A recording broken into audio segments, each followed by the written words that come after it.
თოვლის პაპასთან, გალობლებთან, სტიქაროსნებთან და მრევლთან ერთად ივლიტის ღვთისმშობლის შობის სახელობის ტაძრის წინამძღვარმა დეკანოზმა იოანემ უფლის შობის დღეს ქალაქი წელსაც მოილოცა. ალილოს მონაწილეებმა ახალციხის მთავარი ქუჩები გალობით შემოიარეს და საშობაო ნობათი შეაგროვეს, რომელსაც ტრადიციულად ნინოწმინდის ბავშვთა სახლს გადასცემენ. ალილო ახალციხეში უკვე მერვე წელია ეწყობა. ეს არის პატრიარქის ლოცვა-კურთხევა და ძველი ქართული ტრადიცია მართლმადიდებლური, სადაც ესეთი მოსახლეობისგან ნობათი გროვდება და შემდგომ სხვადასხვა რაიონებში, სხვადასხვა ქალაქებში, სადაც ტარდება, ისინი წყვიტავენ, სად მიიტანონ. მერთმა აცოცხლო, დალოცოთ თლიანი საქართველო და მათ შორის განსაკუთრებით მესხე ჯავახეთი. გილოცავთ ქართველო ხალხო. ჩემო მესხელებო, ახალ წელწადს მშვიდობის, ჯანმრთელობის, სიხარულისა და სიყვარულის წელწადი გქონებოდეთ. თავისუფლების წელწადი გქონებოდეთ. გაიხარეთ, იდღეგრძელეთ.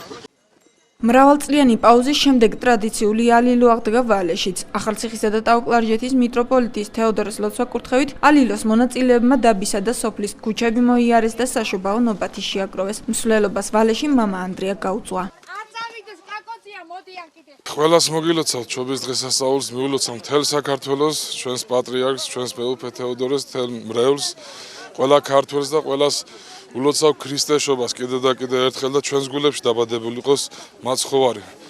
და მადლობა ღმერთს, რომ ღმერთად თვითონ იესო ქრისტე ყავს უფალი, რომელიც გზის და წყალოს ღვთისთან ნიჭითა. საუკუნეების განმავლობაში არ ყოფილა ეს წესჩვეულება და ეხლა შემოიღო დედა ევგენია. ძალიან სასიხარულოა ჩვენთვის, რომ და ისეთ ღარიბი ადამიანებისთვის ვაგროვებთ ყბილეულს და დავეხმარებით.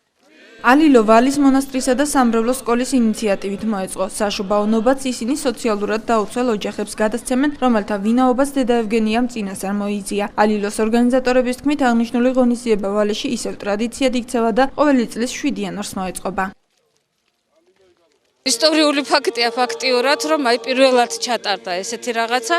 მადლობა ღმერთს, დიდება უფალს, ღვთისადიდებელია ეს. ერთგვარი ქადაგებაც არის, რა თქმა უნდა, და შემდეგ კიდე მოწყალება. დაგლოცოთ უფალმა, გაგაძლიეროთ და ღმერთმა მრავალ შობა ახალ წელს დაგასწროთ. ევალელ დღეს გაუმარჯოს, მშვიდობა იყოს საქართველოში და ქვეყანაზე და მრავალ დავესწროთ ევალელ დღეს. იხარეთ და გაიხარეთ. საქართველოში ალილოს ტრადიციას მრავალწლიანი ისტორია აქვს, რომელიც მხოლოდ ერთხელ საქართველოს გასაბჭოების შემდეგ დაირღვა. 1990-იან წლებში ტრადიცია მისმა უწმინდესობამ და უნეტარესობამ ილია მეორემ აღადგინა. დღესდღეობით ალილოს სადღესასწაულო ლიტურგიის შემდეგზე იმობენ.